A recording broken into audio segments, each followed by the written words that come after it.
This is Robert Montgomery speaking. From the nation's capital has come a new epic of American courage and sacrifice, America's greatest adventure in polar exploration. This is a tale of men and of their willingness to endure hardship and risk life above and beyond the call of duty in the service of country and humanity. For brevity, the sequence of events has occasionally been rearranged. The President's Cabinet approved the expedition. As Secretary of the Navy, James V. Forrestal explains the reasons for the enterprise. There is only one untouched reservoir of raw materials left in the world, and that's in the region known as Antarctica, an area larger than the combined area of the United States and Europe. The American government is sending a naval expedition to that region. The purpose is to train our Navy in polar operations so that it may better perform its function of preserving the peace upon the seven seas of the world.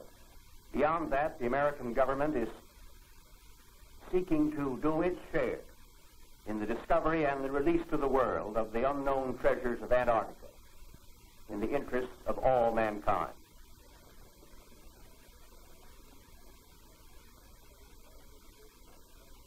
Comes up to this, gentlemen. The Secretary has approved our plans, confirming you, Admiral Byrd, as the officer in charge of the expedition, and you, Admiral Cruzen, as the task force commander. And we get everything we need. That makes Operation High Jump the greatest polar expedition in history. Admiral, time is going to be our greatest handicap. By the time we get through this very difficult ice pack, the summer will have ended and the fall will have set in. Never before has anyone attempted to take a fleet of thin-skinned steel ships through 300 miles or more of crushing ice pack. I have great faith in your skill, courage, and determination. And now, gentlemen. Admiral Nimitz reviews the operations plan. The expedition will comprise 3 groups: a central land plane group to explore the interior from Little America, and 2 seaplane groups, the eastern to map that half of the continental shoreline, and the western to map the opposite coast of Antarctica. After the original orders have been issued, 3 months of planning are needed to organize the giant venture. This is Robert Taylor speaking. At the world's greatest naval base, Norfolk, Virginia, ships of the Central and Eastern groups are loading. The flagship, Mount Olympus, equipped with powerful radio and radar, will serve as the leader's voice of command. Admirals Byrd and Cruzen come aboard to check staff preparations, food, fuel, and clothing for 4,000. Byrd greets out the expedition. Not a few vessels, but a fleet. Officers and men, not hundreds, but thousands, and pilots by the score. The Chief of Staff, Captain Quackenbush, calls up the fleet's youngest recruits to meet the admirals, who name them Running Jump and High Jump. The pups are unimpressed by rank. Running Jump, New Hampshire, where sailors are learning the art of navigating dog sleds. Everything happens to sailors. But soon they come to understand and to love the Huskies. They watch their dogs carefully to see that they have enough to drink and enough to eat, and always at the right time. The dog watch bluejackets practice the patient care that will keep the dogs in prime form. Not only food, daily attention to their eyes so that they may not suffer the dreaded Arctic snow blindness, and the inevitable vitamin pills that even dogs can't escape these days of A-B-C-D health. The boys learn all the tricks. Tickling of the throat and a pat on the nose gets the pills down. The dog sleds are the small boats of the Antarctic.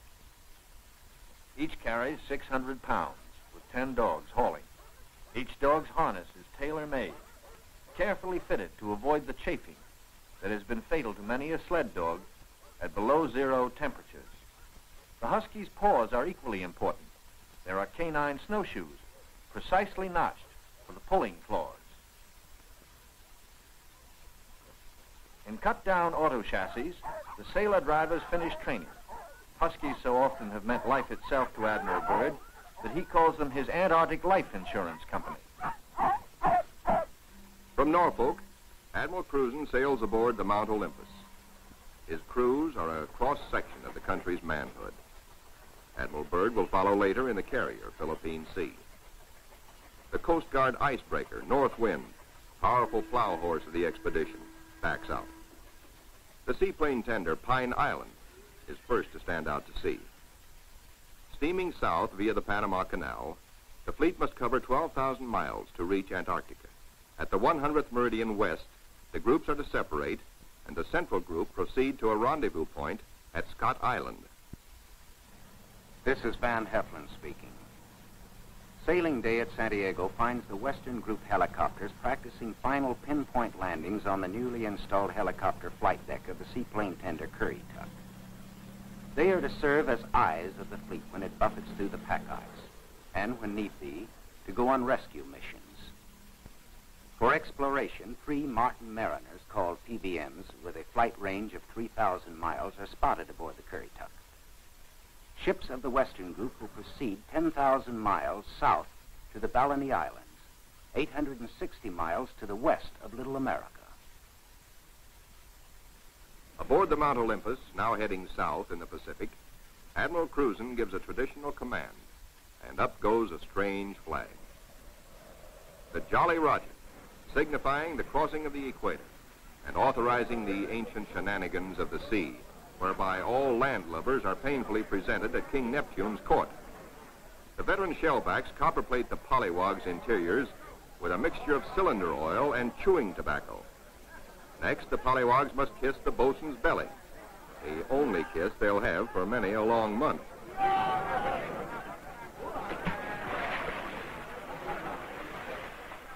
They wind up with a dunking and a final whacking to warm them up, officers and men alike. Wearing the whiskers of Neptunus caninus, Ricky, the veteran husky, presides as the pups become doggy shellbacks. The oncoming shadow of the Antarctic intensifies preparations. Bamboo is split for trail marker sticks. These, topped with flags, will form lifelines to guard the men against losing the trail in blinding blizzards. Small details, but vitally important in the wilderness of ice. The dogs are inoculated against infection. Now the serious business of the sea takes over. Danger menaces the fleet oiler, Cacapon. She must fuel the fleet now to light her cargo of 4 million gallons of oil. If storms strike her, plates may warp, rivets shear, and her back may be broken. And ahead are the dreaded roaring 40s. Deck parties run with hauling lines, bringing over the Cacapon's captain for a conference.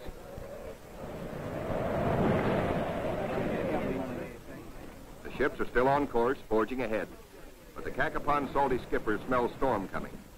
Few ships travel this lonely ocean, so there are no weather reports. We've got to finish this job fast, he roars, or we'll be caught in a stiff blow. And blow she does.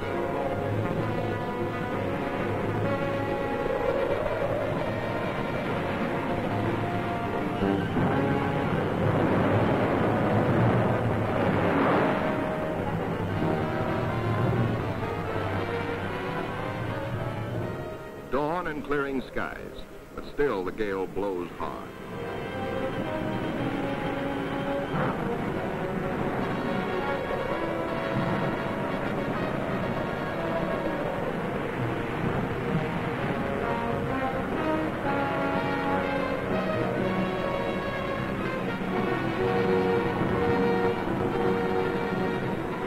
Aboard the seaplane tenders, rolling decks imperil the big seaplanes.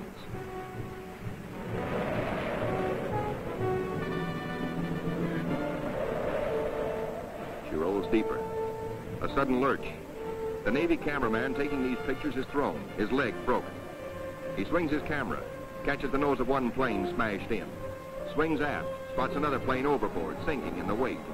Lost.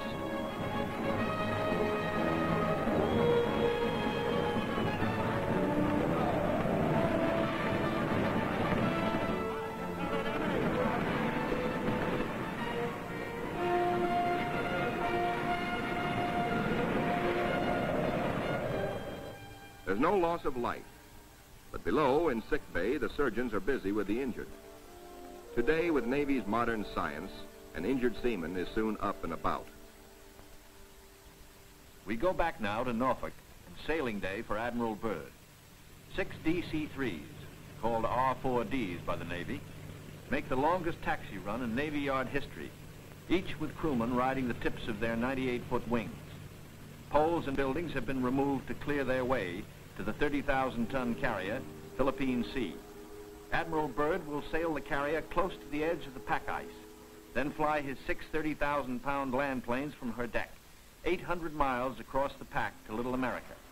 A daring and dangerous plan, but precedent was made in 1942 by Jimmy Doolittle in his much smaller B-25s, Tokyo bound from the carrier Hornet.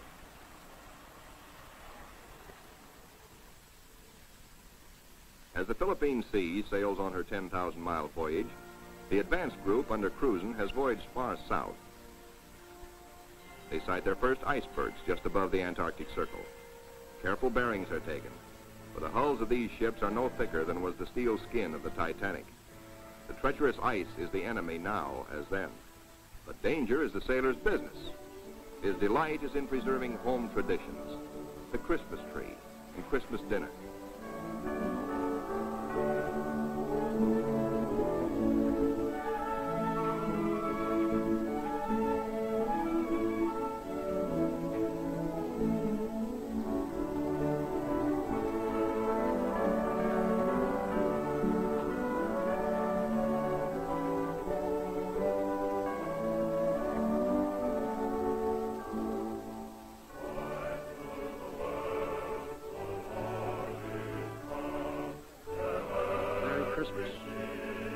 Merry Christmas, sailor. Merry Christmas.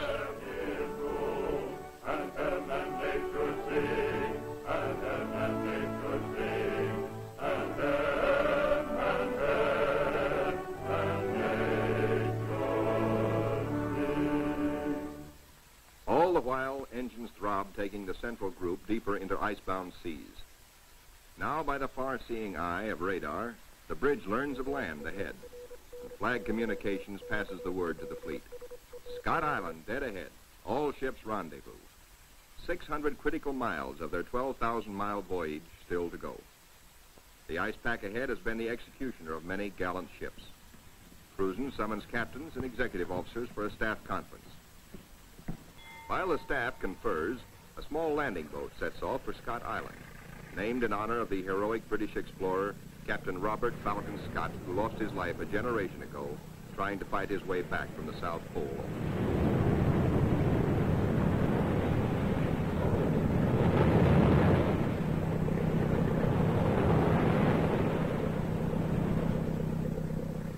In such surging seas, landing is impossible. The boat heads back for Mount Olympus with serious news. Cruzen must abandon his plan for a weather station here on this rugged submarine mountain. Time presses hard. With his operation officers, Cruzen transfers his flag from Mount Olympus to the Coast Guard icebreaker, North Wind, for she must take the lead, cut the channels.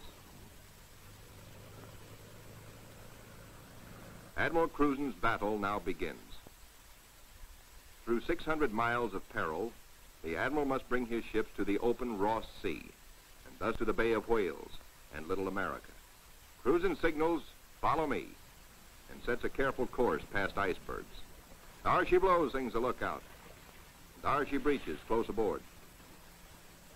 These huge whales measure up to 80 feet long, and each yields oil worth more than $2,000. The radar watch informs the bridge they have picked up a big ship, a Norwegian whaler, with her killer craft in close company. The Norsemen report the heaviest ice pack in 40 years. This year, they tell the Americans they're staying to the north of the ice. The Norwegian captain urges, "Exercise extreme caution." The American fleet proceeds. Here is the most treacherous navigation in all the 7 seas, with every floe, every berg a potential killer of ships. 7/8 of a berg lies underwater. Its jutting ice foot can slice into a ship like a can opener into a can. Ahead, the sky shows white streaks, the telltale ice blink, the warning reflection in the sky of the great pack. The ships meet their first tabular, the tabletop berg found only in the Antarctic. These tabulars are huge chips from the great ice barrier. They measure as long as 40 miles and are counted not in acres, but in square miles. The ships must follow a twisting, turning sea alley, cleared by the icebreaker. The submarine, Senate, brings up the rear. New-formed ice, known from its shape as lily pad ice, offers no trouble. It is the bergy bits and the bergs themselves that form the hazard for the submarine.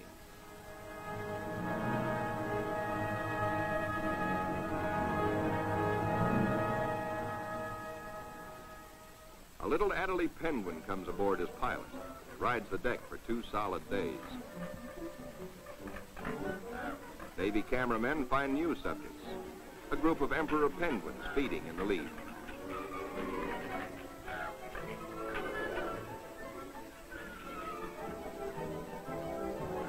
Lookouts spot a flock of snow petrels, those hardiest of birds.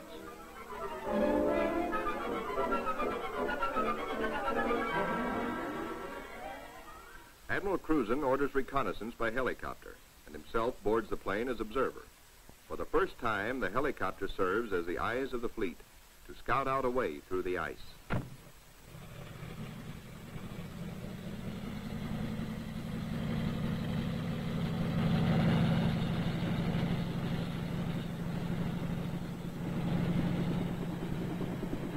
Somewhere to the south, Cruzen hopes to locate better going, perhaps a lead heading toward Little America.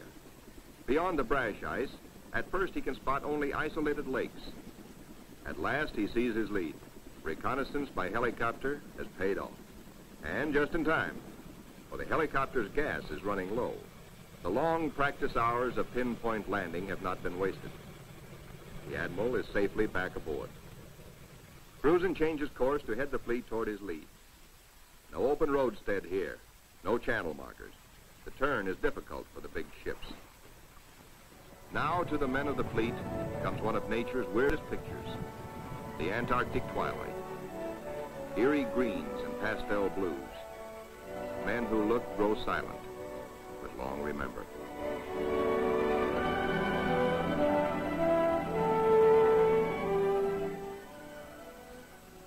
Nor will they forget the dawns and the seals.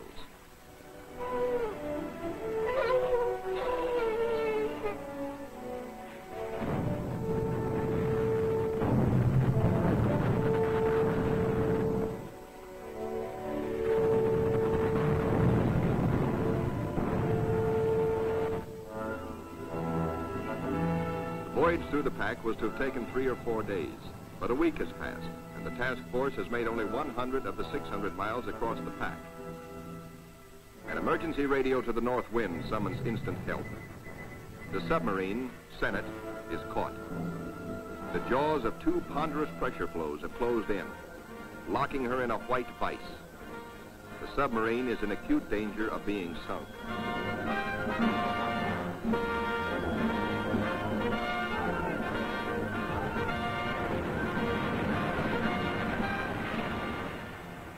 All hands realize now that the Senate may never get through. Cruzen signals, resume course.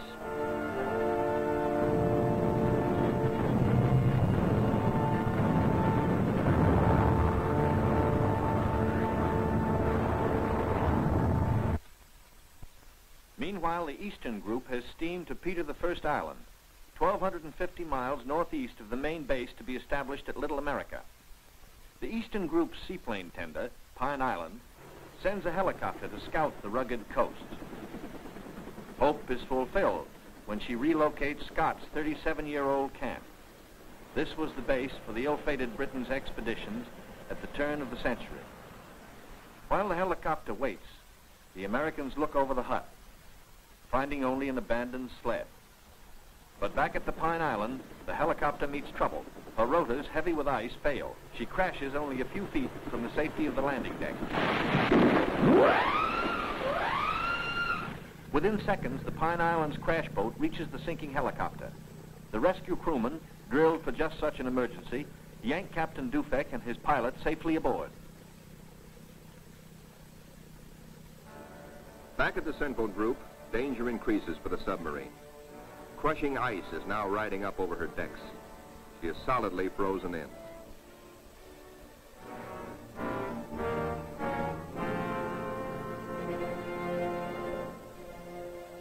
The Senate's situation is desperate. Clearly, she cannot undergo further risks. There are 85 men aboard. The ice locking her in is a solid pressure field spotted with bergs. She must be taken back. The north wind cannot get the fleet through if constantly halted to rescue the submarine.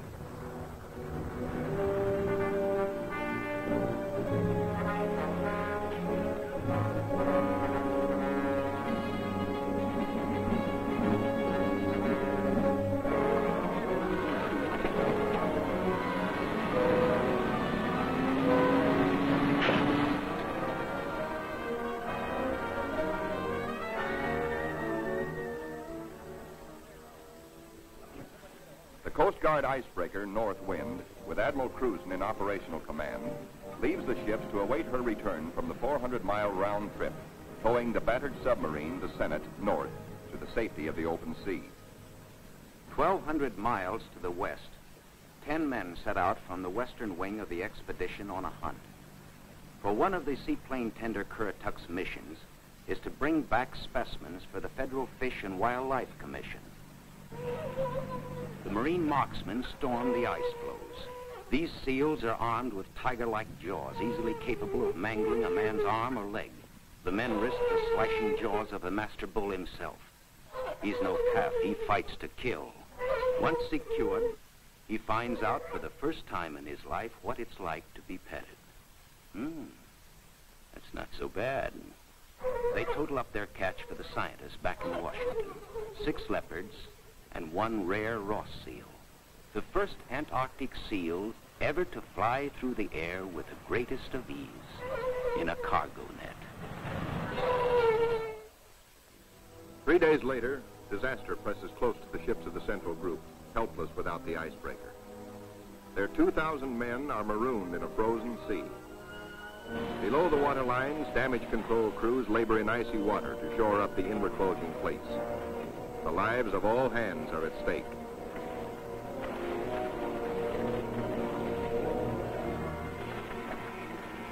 The radio flashes an SOS to Cruzen 200 miles to the north.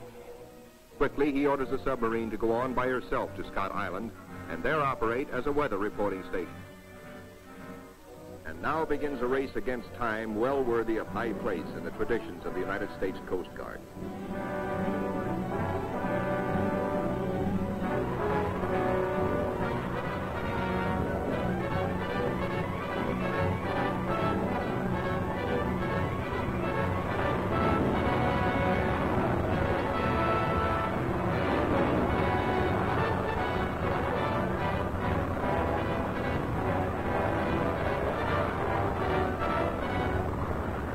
Cruzen receives black news from the flagship, Mount Olympus. Already 5 frames forward stove in, more weakening. Only the north wind can bring salvation to the 2,000 men of the stricken fleet. Dr. Seipel, Army ice veteran, volunteers to test the floes. If the ships must be abandoned, will the ice support the survivors? Cruzen awaits Dr. Seipel's verdict. Seipel reports the ice cannot be trusted.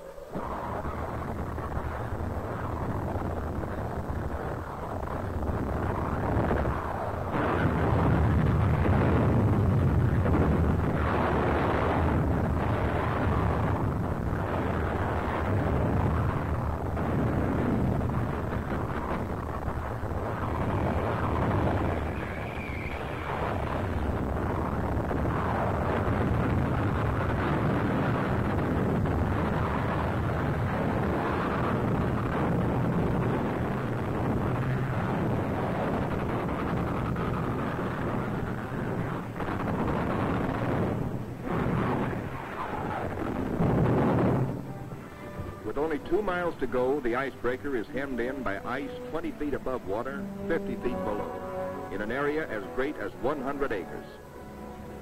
Hopelessly gripped by the ice, the cargo ship Merrick is now in grave peril.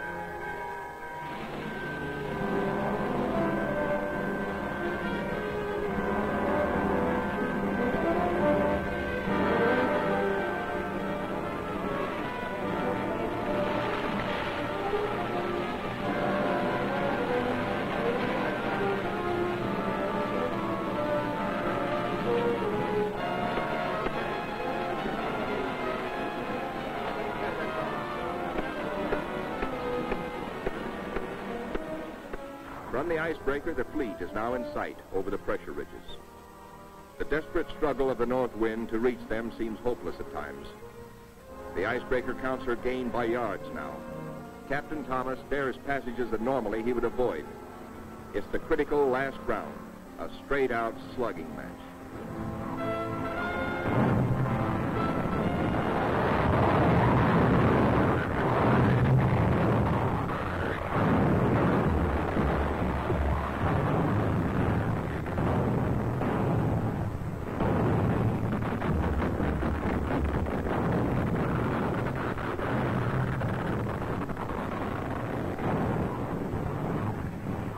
The north wind reaches the nearest ship, the Yancey.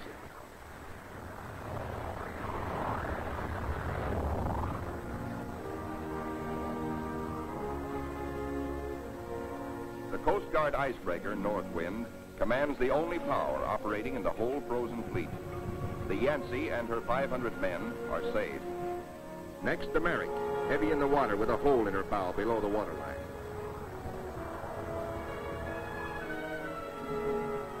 The north wind reaches the flagship, Mount Olympus, cuts her free. The fleet has survived. 2,000 weary American sailors are safe. Beyond the great ice whirlpool that held them fast, they steamed through the southern edge of the pack, through to the open waters of the Ross Sea, and little America dead ahead. Word of the deliverance of Admiral Cruzen's men reaches Admiral Byrd aboard the carrier Philippine Sea as she passes through the Panama Canal, Pacific bound. Officers watch sharply. The glove-tight fit of the 750-foot hull requires that the ship be kept exactly ruler-edge true to the sides of the lock. The Philippine Sea navigates the canal in a day. As she heads south in the Pacific, Admiral Byrd devotes all his time to the flight ahead, perilous but of vital importance to naval aviation. Never before have such huge planes attempted carrier-deck takeoffs. Never before have wheels and skis been combined in one landing gear. The wheels for deck takeoffs and the skis for landings on ice. The grave risk is that one may interfere with the other and bring disaster.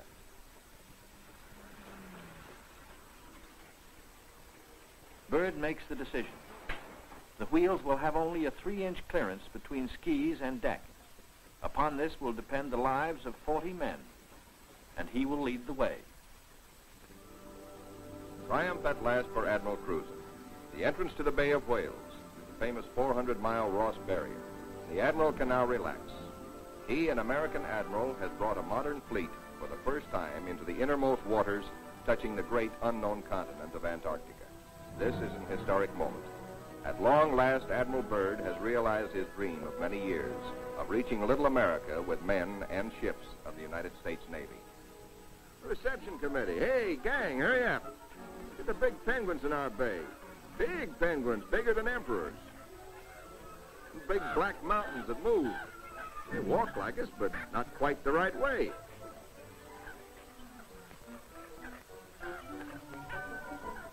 Come on, gang. We gotta go see what gives.